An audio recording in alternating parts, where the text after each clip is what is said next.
If you're feeling overwhelmed, stuck, or like you're losing your footing, I wanted to record this video today to really let you know something right from the start. And that is, you will get through this. Good evening out there, wherever you may be. Welcome to my little channel here. My name is Aaron, and I've been a wedding filmmaker for over a decade now. Sometimes I'm recognized internationally for my work, and I've mentored a few filmmakers from different countries. And so I would like to know that, or I would like to believe that I understand that this industry, for all its beauty and creativity, comes with its fair share of stress. And right now, I know if you clicked on this video, so many of us are feeling it. Whether it's the fear of not booking enough work for next year, wondering if clients will actually pay what you know your services are worth, or staring at a never-ending backlog of edits. It can feel like the horizon keeps getting away from us, and I've been there. I'm still there, and if I'm honest, I still go through these phases more frequently than I would like to admit, and that includes right now. And so that's why I would like for this video to not just be another pep talk. I would like for this to be a real conversation between me and you, and sort of like a personal encouragement to myself. If we were sitting across from each other over coffee or something right now, I would like for us to tell each other this: the chaos you're feeling doesn't define you. The chaos that you're feeling doesn't define you. In fact, it might be exactly what you need in order to, let's say, rediscover yourself and your purpose in this craft. At time of recording, it's December 22nd, 2024. So it's Christmas week here in Canada, with everyone drudging along with the zeitgeist of holiday giving. And as much as you might want to be able to give back to your loved ones, maybe this year you're having a hard time just getting by for yourself. Getting by for yourself can be something both stressful, anxiety-inducing, and something that I go through time to time too. I have instances of that overwhelm quite often right now this time of the year. And that's what I'd like to talk to you about today. Not just solving surface level problems, but attempting to dig deeper and really finding yourself again amidst the chaos. Because once you do that, I think that the bookings, the pricing, the edits, they start to fall back into place once you find yourself again. Think about when you first started in this wedding film journey. You were most likely very excited. You made a film you were proud of and proud to show off, and you had an influx of inquiries, and perhaps as you continued to make that climb, you knew who you were. In that moment of the climb, you knew who you were. You were that person that was climbing to become something that was more than you were at that moment. And maybe right now you don't know where you're going in this moment. Right now you're older, more mature, and more experienced, and maybe you've lost that sense of identity. Maybe we can address that by talking about some common issues here today and fears that we might have. And so I would like for us to start with one fear so many of us have. And that is the dreaded empty calendar. The fear of an empty calendar. It's one of the hardest parts of being a freelancer, isn't it? Staring at a blank calendar for the coming months can feel like a sort of gazing into an unsettling void. You can't help but wonder, have I peaked? Is this it? What more is there for me? Is there anything else I could be doing with my life? What if the work just doesn't come? I know how paralyzing that fear can be, and for years I measured my own worth by how packed my schedule was, and I think that led to a lot of burnout, feelings of burnout. And if I wasn't fully booked, it felt like I wasn't good enough, paradoxically speaking. But for me, after many years, I think I've learned a major thing, which was that a quiet season is not a dead season.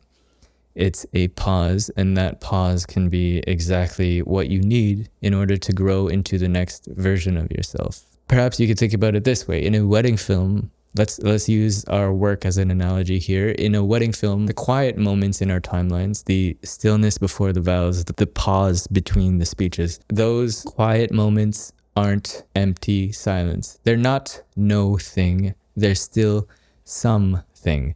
They're a breath, a chance for the viewer to anticipate what's coming next. And that's, I think, and what I would like to believe, that's what a slow season can be for you. It's a breath. It's an opportunity to prepare for what's coming next. And it's up to you how you choose to fill that open cup with old and stale water, or you can use fresh water. When I go through my own slow seasons, I try to stop panicking and start asking myself some important questions, like what stories do I want to tell? How can I refine my shooting and editing technique to attract the kind of clients who align with my personal vision? Those slow seasons, they weren't time that was wasted. It became the foundation for what I'm doing today. So if your calendar looks a little sparse right now, here's what I would suggest. Use this time to invest in yourself. Maybe update your portfolio, reach out to past clients, and reconnect on a human level. Not as a service provider, but as someone who genuinely, as someone who genuinely cares about their memories. And if you've been feeling creatively stuck, maybe dive into a personal project. Something that reignites your passion and reminds you why you started filming in the first place. I know it's easier said than done, but trust me, I've sat in the same fear, watching the inbox stay silent for weeks, months even.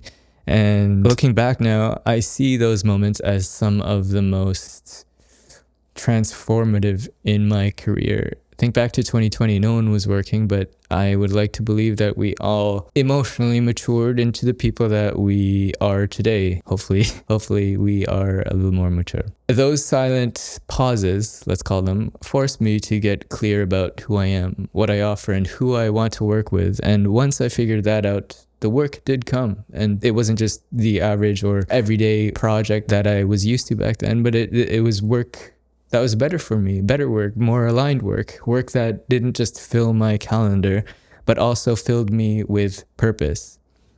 The fear of an empty calendar is real, but it doesn't have to control you. Instead, I would like for you to know that it can guide you. It can guide you toward what's next. This pause, maybe it's a chance to reset, to breathe, and to rediscover yourself. Pricing yourself with confidence. This brings us to another pressing concern, pricing. Once you've begun to take that breath and step back from the the chaos, in my experience, there's often a voice of doubt that sneaks in and asks, am I even worth it? Am I asking for the right numbers right now? Or am I worth the ideal price that I'm putting out into the world? Would anyone actually pay me what I'm asking for? And I think that's a tricky question, and one that I still wrestle with more times than I'd like to admit. But in my experience, pricing is more than numbers and tends to be about self-worth instead. More so about knowing the value of what you bring to the table. And I know that's kind of hard to conceptualize, and it's hard to stand firm in your rates when the inquiries aren't flooding in. But from what I've seen, the clients who truly value your work, the ones who resonate with your vision are out there. They'll see it. They'll see you. You just have to make it easy for them to find you. Think about the films you've made that you're most proud of, the ones that felt like they came from the depths of who you are, the most authentic version of you, the version of you that you don't even know is there, but you know that's when you feel it, you know that's you. When you see it, you know it's you. When you rewatch those films, you know it's you. Those films didn't happen by accident. They were the results, I would like to believe, of your unique perspective, your artistic fingerprint, and the craft you've spent years really honing. No one else could have made them, and that's the value that you bring. And that's worth more, I believe, than settling for what feels safe. And I've seen firsthand how raising my personal rates changed not only my client base, but also my personal confidence. At first it felt terrifying, but with every booking, that confidence just grew. I realized something powerful, and that was that my experience, the clients who were willing to invest in me weren't just paying for a service. They were paying for that trust, that expertise, for that assurance. You are the one to bring and assure them that their memories of their celebration are in capable hands. They see you as an artist and not just a vendor. And so here's my advice around this topic of pricing. Define what makes your work irreplaceable.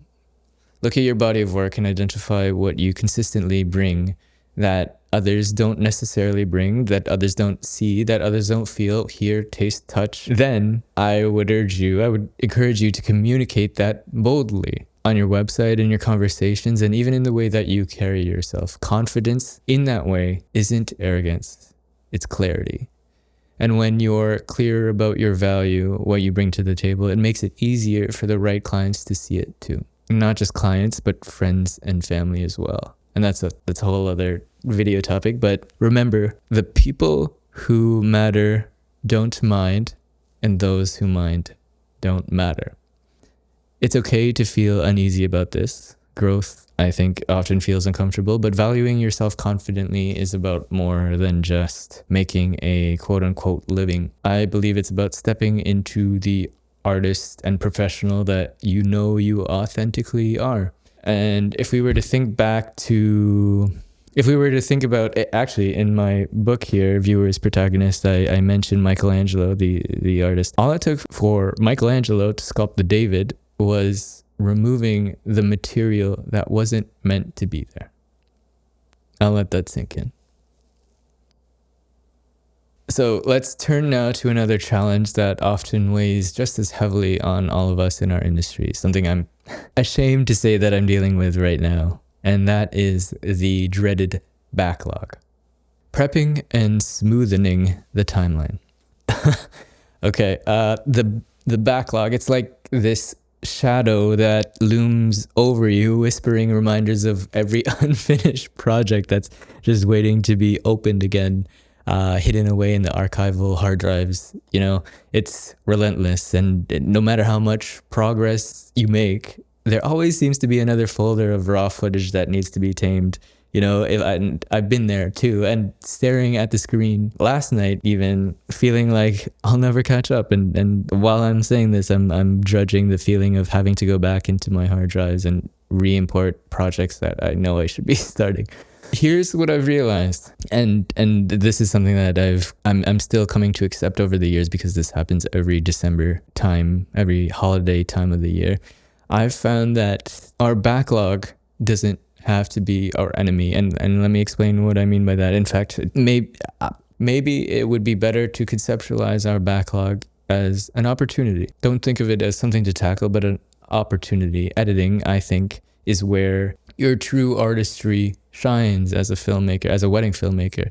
It's where you can finally take those scattered fragments of a day and craft something cohesive, something meaningful, something that no one else can put, something that is akin to a puzzle, and you are the one that changes each fitting of each piece along the timeline. And so there will never be a finished puzzle like your own. And so that, I think, is very beautiful, to think of our work as a one in a bajillion puzzle that brings joy to whoever sees that tapestry of raw footage, And the good news is, just like with everything else in this industry, and this is, I'm slowly getting to the point, like everything else in this industry, it doesn't have to happen all at once.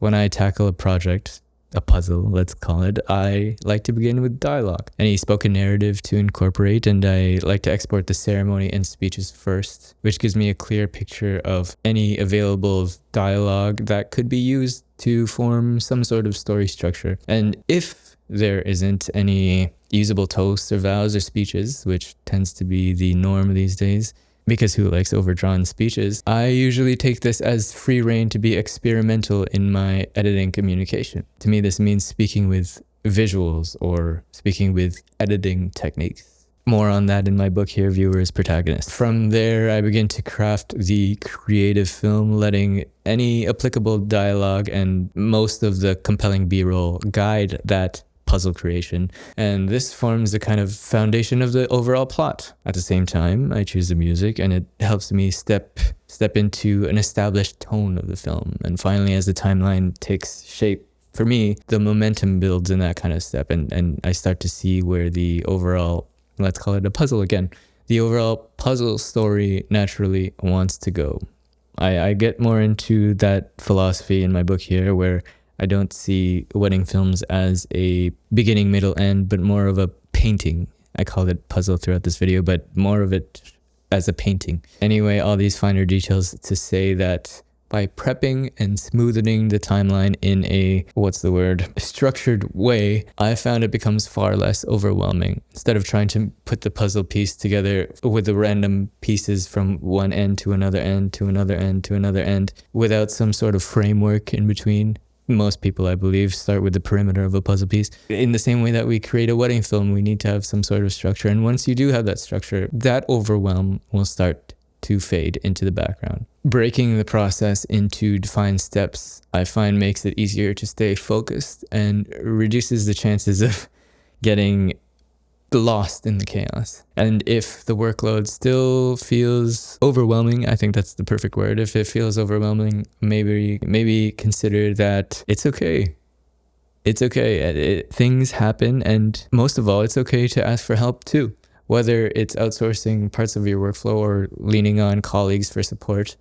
In my experience, collaboration isn't a weakness. So I know there are a ton of editors out there. There's always, let's not call it spam, but there seems to be an outbound of editing houses that want to work for you. Maybe try those out. If you're doing well, if you're climbing this mountain, it wouldn't be unheard of to use other people to help you on this climb. But the most important part of overcoming the overwhelming backlog, I think, outside of the help that you might need, outside of having a structured workflow, is knowing and being aware of your perfectionism. Perfectionism, I think, is an issue that a lot of artists try to recover from. Not every film has to be the pinnacle of our careers. Some will be simpler, some quieter, and some will be the loudest and the most fun to rewatch time and time again. And that's okay. Not all of them are the same, just like every couple, just like every relationship, and just like every wedding. What matters is that you approach each one with intention and care, and that you honor the trust of your clients. And at least in my views, the clients have an expectation of you, and that is something to deliver. And it doesn't have to be your personal best, but for them, it's their only best. In my view, the backlog is just another phase in this creative life. It's not here to break you. It's here to remind you of your resilience, your resourcefulness, your ability to keep moving forward. You know, over the past decade, I've seen so many new wedding filmmakers burst onto the scene full of passion and creativity, and I'm so hyped for them. Personally, a part of me is intimidated by them because they're younger and they have a lot more runway to make a name out of themselves. And then there's another part of me that's very inspired by them because I see that fire that's just igniting within them, that fire that we all felt when we were first starting out, and that's the fire that I think we all want to go back to in some capacity. You know, I see a lot of these new wedding filmmakers, and I'll be honest, unless someone has been consistently active for at least 3 years. This is very American, very North American. 3 years on social media in the networking spaces of wedding professionals. It's hard for me to believe they see this wedding film life as more than just a side hustle. It's hard for me to believe that they want to create meaningful art. To me, I think in order to do that, you have to push past the inevitable resistance that we all face over and over and over and over and over again each year and for the rest of your life. And that's part of what being an artist is. If you're still watching this video, it tells me that your mind is already on the path to pushing through that resistance, looking for ways to grow. And if you're a fan of what's his name, Steven Pressfield, The War of Art, you'll know that for any creator, any creative mind, I mean anyone producing something, the thing that is stopping us from progressing in the way that we would like to be progressing is some sort of resistance. That resistance is something that we need to overcome every single day. And maybe just saying the word resistance really vibes with you. And that tells me that you are a true creator. Part of the I don't want to get into creationism, but part of what makes us human is our ability to create, to produce, to overcome that resistance. And as you take those steps, each step one at a time to overcome it, you'll find that the weight of overwhelm starts to lift. And I think the passion for this craft begins to reawaken within you.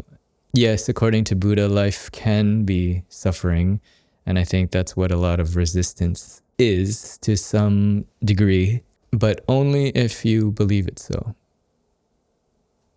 Rediscovering yourself in the chaos. At the core of all these struggles, whether it's the fear of not booking, the uncertainty of our pricing, or the weight of our backlog, there's one thing, and I mentioned this at the beginning, there's one thing that I think encompasses all our resistance, and that's losing yourself.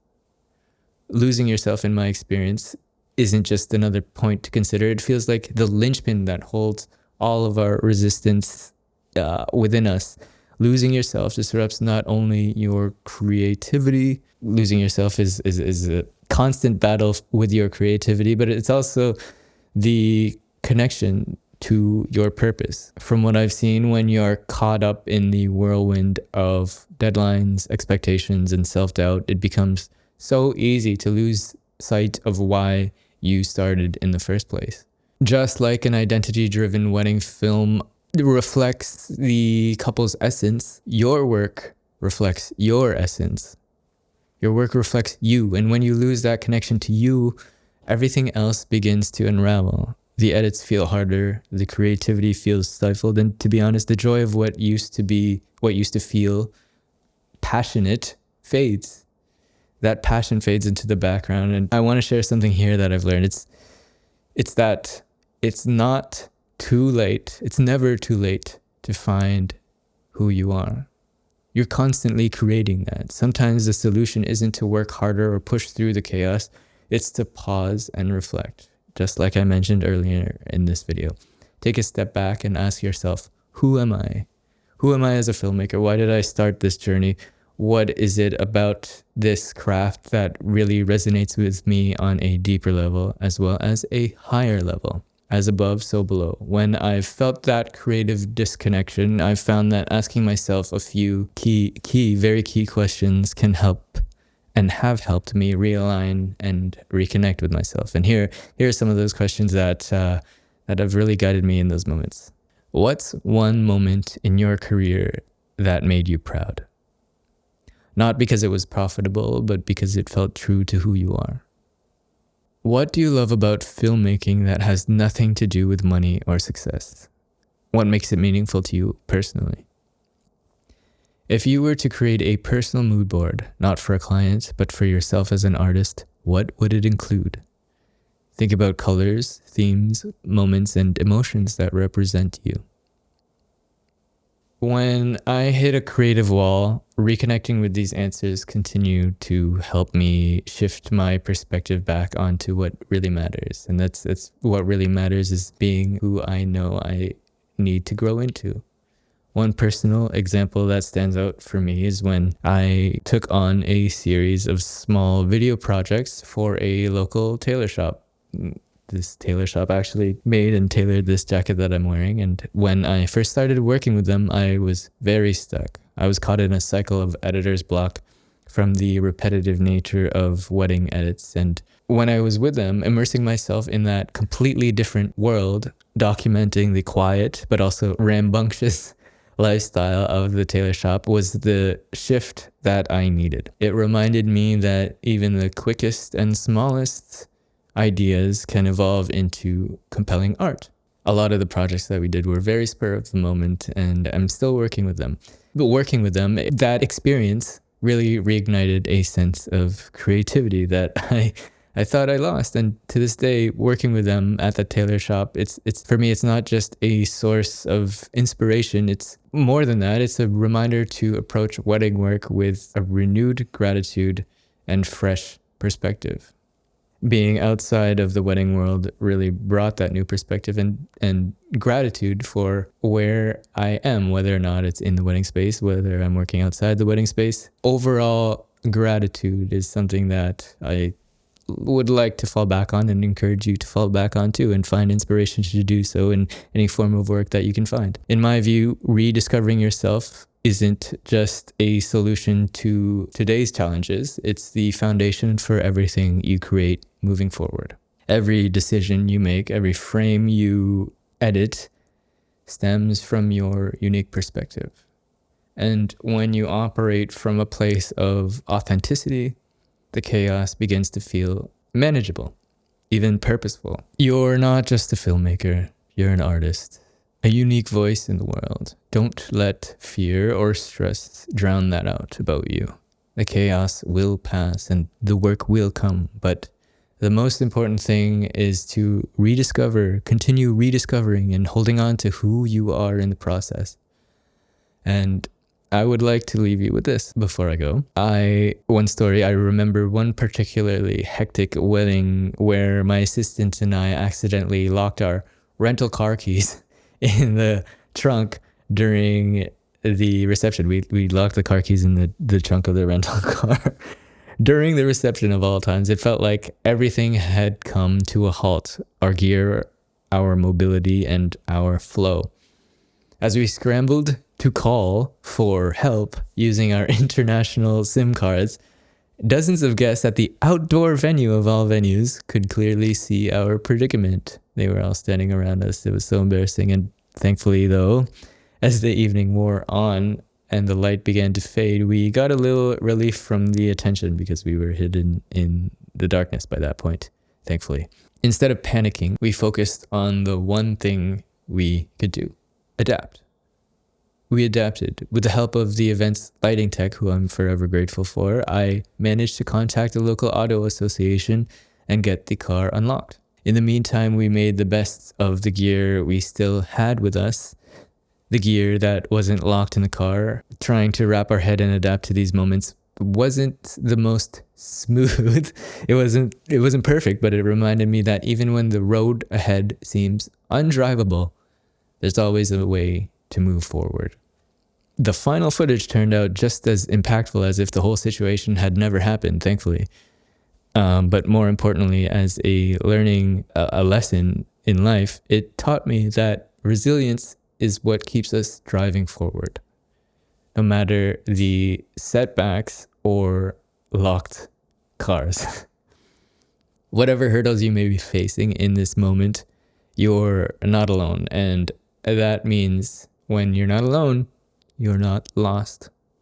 You're just in the middle of a beautiful, messy, meaningful, abundant, creative, chaotic, though chaotic, it's still meaningful. A meaningful process. Keep going.